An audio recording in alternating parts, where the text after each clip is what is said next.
Bismillahirrahmanirrahim. Assalamu alaikum. I am your teacher Ijaz Hussain for chemistry grade 8. Lecture number 23, book page number 24 and 25. Today's topic is chemical species. In chemical species we will discuss ions. Chemical species, book page number 24.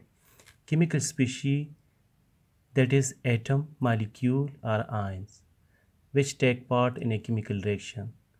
Chemical species is an atom, molecule or ion which take part in a chemical reaction. इसको underline करें.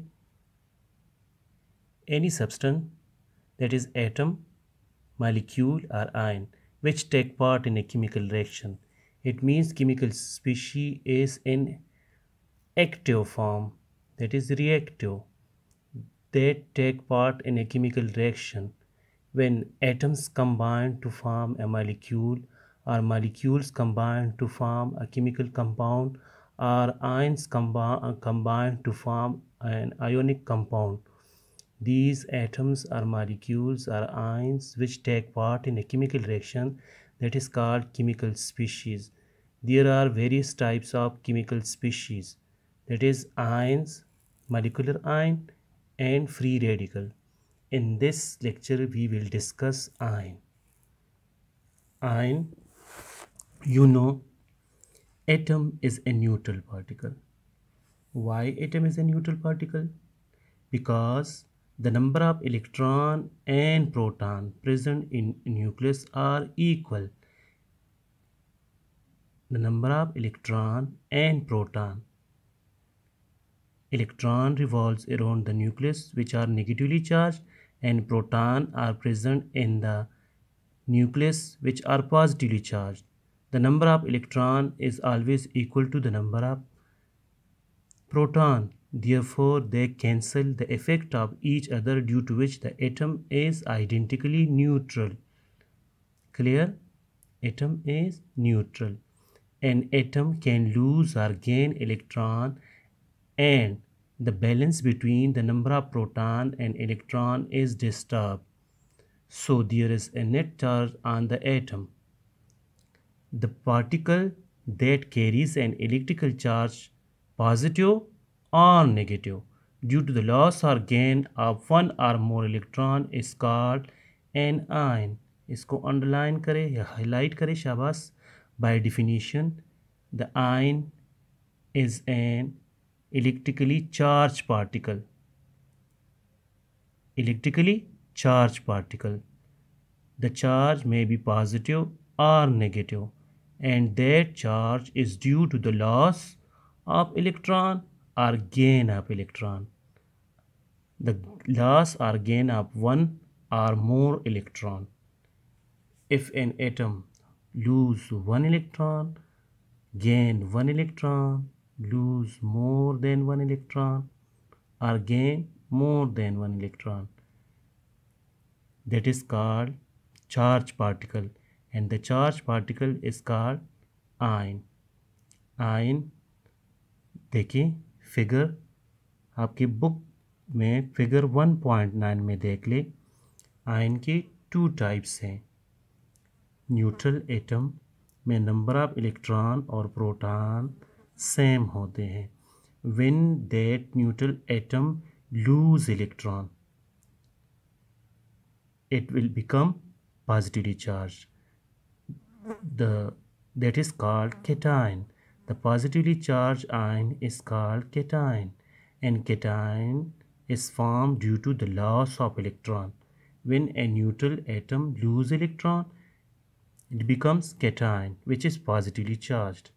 When a neutral atom gain electron, it becomes negatively charged particle, and that is called anion. Anion is formed due to gain of electron. It is formed due to gain of electron.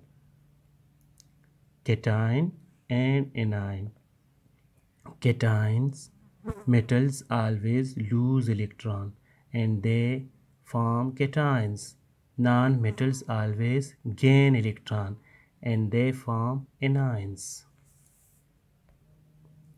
Now we will discuss cation and anion.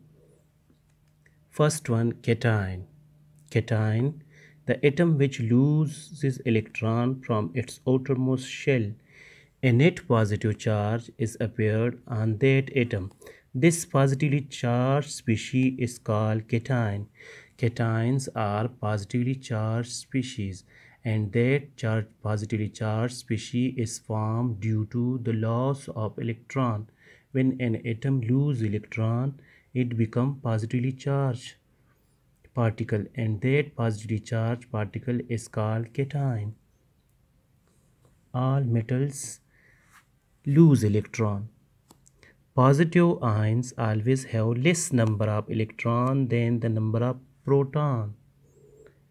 आपको पता है जितनी भी positive ions है उसमें number of proton जो है वो ज़्यादा होते हैं, नंबर ऑफ़ इलेक्ट्रॉन कम होते हैं, क्योंकि आपको पता है कि नंबर ऑफ़ इलेक्ट्रॉन और प्रोटॉन न्यूट्रल एटम में सेम होते हैं। जब एक एटम इलेक्ट्रॉन लूज़ करे तो नंबर ऑफ़ इलेक्ट्रॉन कम हो जाते हैं, नंबर ऑफ़ प्रोटॉन ज़्यादा हो जाते हैं, जिसकी वजह से इस पर पॉजिटिव चार्ज आता है। Clear? Now how cations are formed. Now we will discuss the formation of cation. On book page number 25, atom hydrogen is an atom. When it lose electron, it will become hydrogen ion. Hydrogen के last shell में एक electron है, जब वो एक electron loose करे तो उस पर पॉजिटिव चार्ज आएगा, that is called hydrogen ion. ये रिएक्टेंट है, इसमें सिर्फ हाइड्रोजन है, प्रोडक्ट में हाइड्रोजन प्लस 1 इलेक्ट्रॉन। इसी तरह sodium is also a metal. When it loose electron it will become sodium ion bye losing 1 electron. आपको पता है सोडियम के लास्ट शेल में भी एक इलेक्ट्रॉन है, एक इलेक्ट्रॉन जब ये लूज़ करे तो इस पर +1 चार्ज आता है। इसी तरह मैग्नीशियम के लास्ट शेल में that is called valence shell में 2 इलेक्ट्रॉन्स है, जब वो 2 इलेक्ट्रॉन लूज़ करे तो उस पर +2 चार्ज आएगा।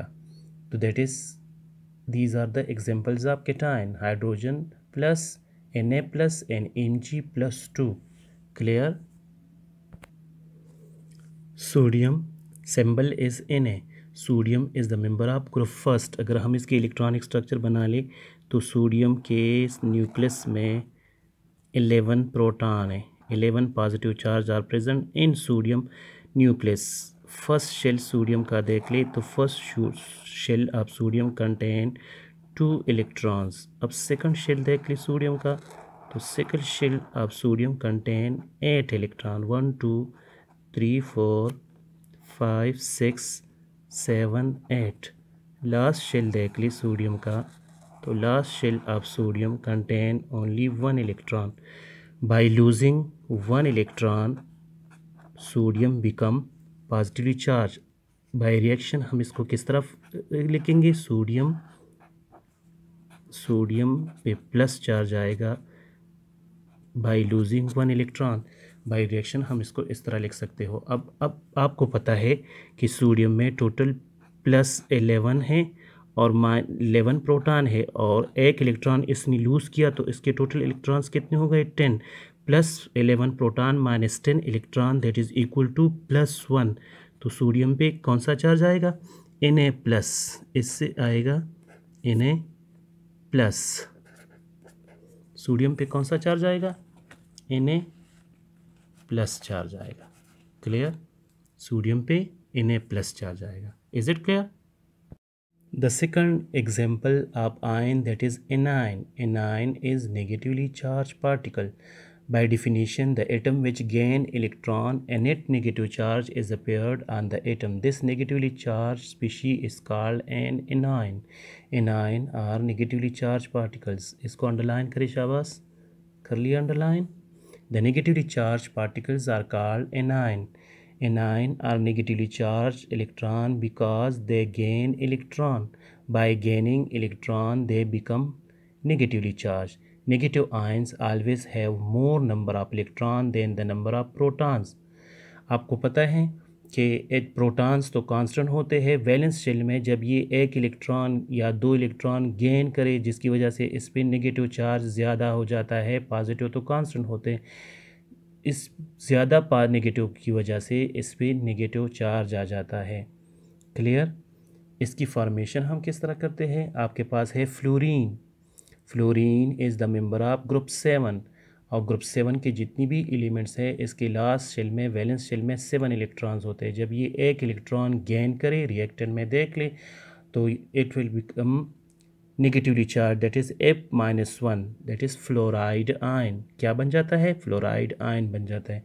इसी तरह chlorine is also the member of group 7 bye gaining 1 electron it will become chloride ion Cl-1. Oxygen is the member of group 6. It has 6 electron in the valence shell. It is 2 electron deficient. It will gain 2 electron. By gaining 2 electron, oxygen will become O-2. ये क्या बन जाएगा, O-2. These are the examples of anion: fluoride F-1, chloride Cl-1, and oxide O-2. By gaining electron, they become negatively charged particles, and these negatively charged particles are called anions. Anions having more number of electron than proton. Clear? अब अगर हम fluorine की बात करें, fluorine is the member of group 7, symbol is F। अब इसकी electronic structure अगर हम बनाएं, फ्लोरीन की इलेक्ट्रॉनिक स्ट्रक्चर किस तरह बनाएंगे, आपको पता है फ्लोरीन के न्यूक्लियस में टोटल 9 प्रोटॉन्स हैं। इसके फर्स्ट शेल में, फ्लोरीन के फर्स्ट शेल में आपके पास 2 इलेक्ट्रॉन्स हैं। कितने हैं, 2 इलेक्ट्रॉन्स है। अब इसके सेकंड शेल में टोटल 7 इलेक्ट्रॉन है। 1 2 3 4 5 6 7। ये क्या करेगा, एक इलेक्ट्रॉन गेन करेगा। जब ये एक इलेक्ट्रॉन गेन करे, देखिए मैंने यहाँ पे एरो इस तरह बनाए हैं, यहाँ पे मैंने एरो इस तरह बनाए। इट मीन्स ये लूज़ करता है और फ्लोरीन गेन करता है। देखिए रिप्रेजेंटेशन से पता चलता है कि ये इलेक्ट्रॉन गेन करता है। जब ये इलेक्ट्रॉन गेन करे, आपको पता है फ्लोरीन प्लस 1 इलेक्ट्रॉन, एक इलेक्ट्रॉन ये गेन करेगा तो ये क्या बनाएगा, F-1। F-1 that is called fluoride. क्या कहते हैं इसको, fluoride, fluoride ion, that is fluoride ion. Clear, fluoride ion. एक इलेक्ट्रॉन जब ये गेन करे, देखिए इसके टोटल 9 प्रोटॉन्स है। जब ये एक इलेक्ट्रॉन गेन करे तो इसके इलेक्ट्रॉन्स 10 हो जाएंगे, तो इसके साथ प्लस कितने हैं, 9 प्रोटॉन्स माइनस 10 इलेक्ट्रॉन्स। तो इलेक्ट्रॉन्स इसके साथ माइनस हैं, तो कितने हैं, 10 है टोटल। इसके पास क्या आएगा, माइनस रिजल्टेंट, दैट इज़ -1। तो फ्लोरीन पे क्या चार्ज आएगा, -1। और -1 चार्ज जिस पे होते हो, the negatively charge particles are called anions. Therefore fluorine is anion, sodium is cation. Clear. इसकी फॉर्मेशन इसी तरह होती है। इसी तरह आप इलेक्ट्रॉनिक स्ट्रक्चर क्लोरीन का भी बना सकते हैं, ऑक्सीजन का भी बना सकते हैं, सोडियम का ऑलरेडी हमने बना दिया, मैग्नीशियम का भी बना सकते हो, हाइड्रोजन का भी। That is the formation of cation and A9. और इसी तरीके से आप इलेक्ट्रॉनिक स्ट्रक्चर से आप पता चला सकते हो कि ये इलेक्ट्रॉन गेन करेगा या लूज़ करेगा, depends upon the valence electron. Valence electron, valence shell में अगर ये वैलेंस शेल में अगर मेटल्स हो तो ये इलेक्ट्रॉन लूज़ करते हैं क्योंकि वो कम होते उसमें इलेक्ट्रॉन। और नॉन मेटल्स जो है इसके वैलेंस शेल में इलेक्ट्रॉन ज़्यादा होते, तो ऑक्टेट कंप्लीट करने के लिए वो गेन करेंगे। तो नॉन मेटल्स हमेशा एनायंस बनाएंगे और मेटल्स हमेशा कैटायंस बनाएंगे। क्लियर। अब आपके बुक पेज नंबर 25 पे देख ले, आपको एक टेबल नज़र आ रही है, table 1.8, difference between an atom and ion. आप लोगों ने एटम के बारे में भी पढ़ा, आयन के बारे में भी पढ़ा। अब आप ख़ुद इसके डिफरेंस कर सकते हो, डिफरेंशिएट कर सकते हो कि एटम और आयन में क्या फ़र्क है। टेबल में देख ले, atom is a neutral particle, it has same number of proton and electron. मैंने पहले बताया कि atom has same number of proton and electron, and the charge of electron and the charge of electron cancel the charge of proton. Therefore an atom is a neutral particle. Ion, it has a net charge either negative or positive on it. The number of proton is different than electrons. Ions में number of proton और electron जो है different होते हैं. Clear? Now the second one, that is atom is the smallest particle of an element, but it is the smallest unit of an ionic compound. Ion is the smallest unit of an ionic compound, but atom is the smallest particle of an element. इसकी second difference है. Third difference क्या है? It can or cannot exist independently. For example, sodium, potassium, iron. Atoms are highly reactive. They can't exist in free state. और ions जो है it can not exist independently. For example ये भी independently नहीं रह सकते क्योंकि ये भी रिएक्टिव है. केमिकल स्पीशी है, केमिकल स्पीशी तो है ही रिएक्टिव, तो can't exist in free state. Examples are sodium ion, potassium ion and iron ion. Clear? That is the difference between atom and ion. Table 1.8, book page number 25. Clear? That is all about ion, types of ion and difference between atom and ion.